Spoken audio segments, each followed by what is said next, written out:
Assalamualaikum. Hai teman-teman.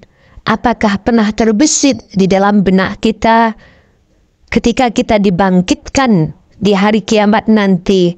Seperti apa wajah kita? Apakah seperti wajah yang sekarang hidup di dunia ini atau beda?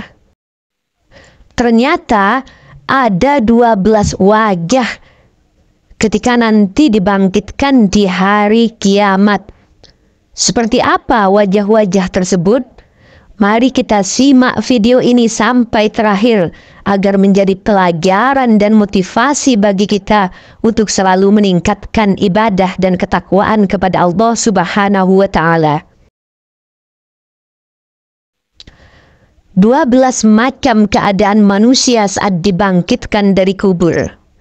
Kelompok pertama, mereka akan digiring dari kubur. Mereka dalam keadaan tidak memiliki tangan dan kaki. Terdengarlah perkataan sambutan untuk mereka.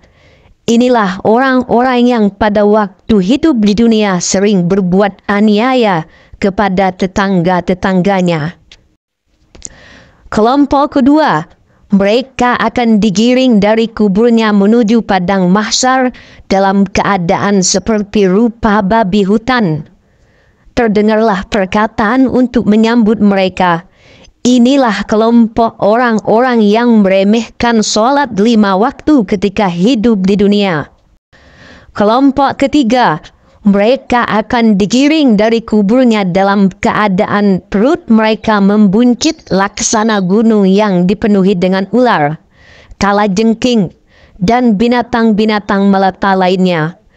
Terdengarlah perkataan untuk menyambut mereka. Inilah orang-orang yang sewaktu hidup di dunia enggan untuk mengeluarkan zakat. Kelompok keempat, mereka akan digiring dari kuburnya sedang dari mulut mereka mengeluarkan darah. Terdengarlah perkataan untuk menyambut mereka. Inilah orang-orang yang suka berdusta ketika melakukan transaksi jual beli sewaktu kehidupannya di dunia. Kelompok kelima, mereka akan digiring dari kuburnya dalam keadaan berbau busuk.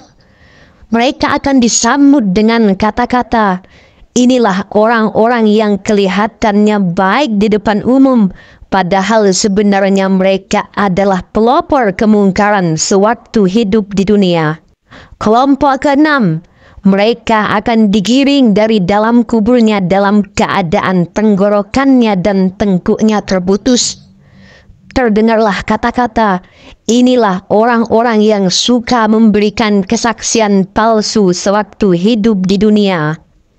Kelompok kedelapan, mereka akan digiring dari dalam kuburnya menuju padang mahsyar dalam keadaan terbalik, kepala di bawah dan kaki di atas.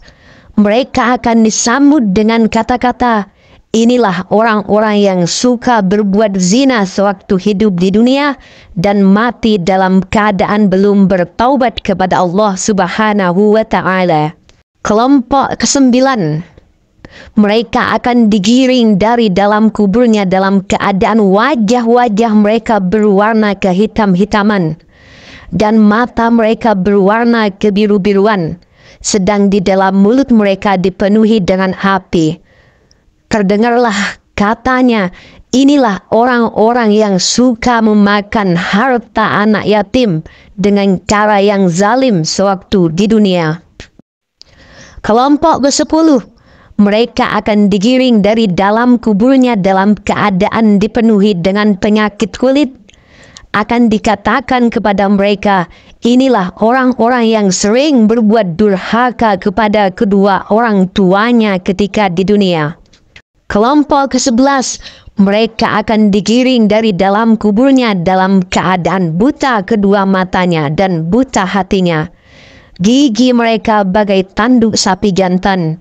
Bibir mereka dalam keadaan melebar sampai dada. Lidah mereka panjang sampai ke perut. Sedangkan dari mulut mereka tak henti-hentinya mengeluarkan berbagai macam kotoran. Akan terdengar kata kunci, inilah orang-orang yang suka meminum minuman keras sewaktu hidup di dunia. Kelompok ke-12, mereka akan digiring dari dalam kuburnya dalam keadaan wajah mereka bersinar. Mereka akan menjembatani jembatan Siratul Mustaqim bagai kilat.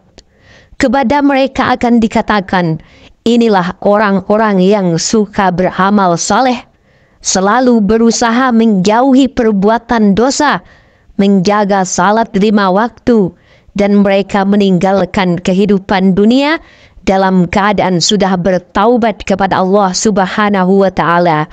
Maka tidak ada balasan yang tepat bagi mereka kecuali surga yang di dalamnya penuh dengan kenikmatan, ampunan dari Allah Subhanahu wa Ta'ala, dan kasih sayang melimpah dari Allah Subhanahu wa Ta'ala. Teman-teman, itulah tadi keadaan manusia saat dibangkitkan dari kubur. Selagi ada kesempatan, mari saling berlomba-lomba untuk beramal saleh, saling menasihati dalam kebaikan dan kesabaran. Mudah-mudahan Allah Subhanahu wa Ta'ala memberikan ampunan dan ridhonya kepada kita semua. Terima kasih. Assalamualaikum warahmatullahi wabarakatuh.